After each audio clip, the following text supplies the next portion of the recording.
What was the real life of Snow White living in the 16th century like?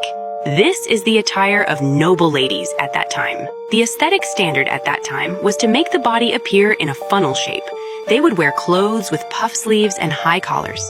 But in reality, noble ladies would never expose their arms like Snow White. Doing so would be accused of being immodest or not pure.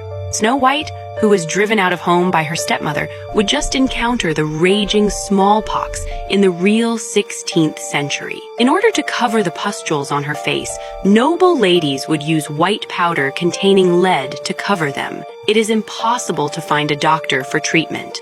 In 16th century Europe, wars broke out frequently, and doctors all went to the battlefield to perform surgeries. Those who treated civilians were barbers. The treatment method was to bleed people with knives.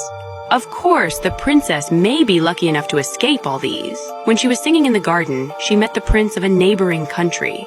She smiled at the prince and revealed a mouthful of black, decayed teeth. In the 16th century, nobles were addicted to sugar. Records show that an English noble ordered more than 1,000 kilograms of sugar in a year.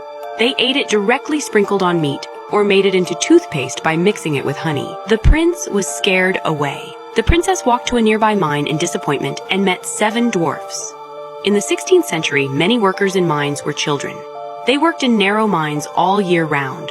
Their spines were curved and they could not grow tall. In fact, this is the real 16th century.